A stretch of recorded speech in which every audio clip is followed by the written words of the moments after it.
In this question, both figures are similar. ABCD is similar to PQRS. We have to find out the value of x and the value of y. X is an angle and y is the length of a side. So first of all, if you observe the angle ADC, is similar to the angle QPS. The angle ADC is similar to angle QPS. It is corresponding. Corresponding का मतलब होता है same position. तो हमेशा जब भी दो figures आपस में सिमिलर होते हैं, उनके वो एंगल्स जो सेम पोजीशन पर हैं, वो एंगल्स हमेशा सेम होता है. फिगर का साइज़ डिफरेंट होता है, लेकिन एंगल पे उसका इम्पैक्ट नहीं आता. एंगल कॉरेस्पॉन्डिंग एंगल हमेशा सेम रहता है for similar figures. Now angle ADC and QPS is equal to the angle x, so the value of x will be equals to 100. As you can see in the figure, the angle QPS is 100, तो x की value यहाँ पर 100 हो जाएगी.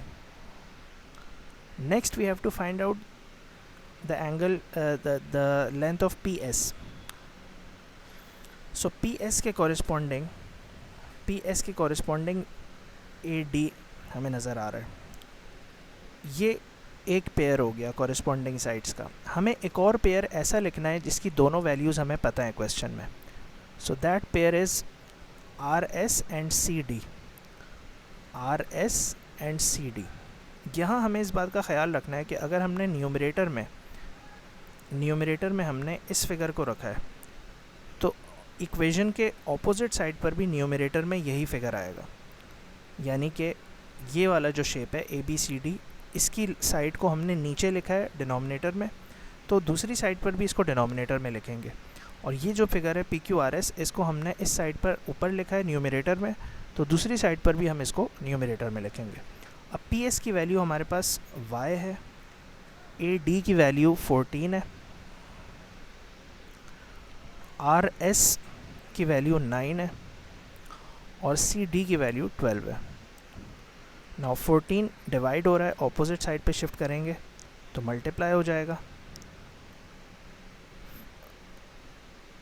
2 6 12 and 2 7 14. 3 3 9 and 3 2 6. So 3 7 21. 3 7 21. 21 divided by 2. Half of 21, किसी भी चीज़ को जब हम 2 से डिवाइड करते हैं वो हाफ हो जाता है. So half of 21 is 10.5. So this is the value of y.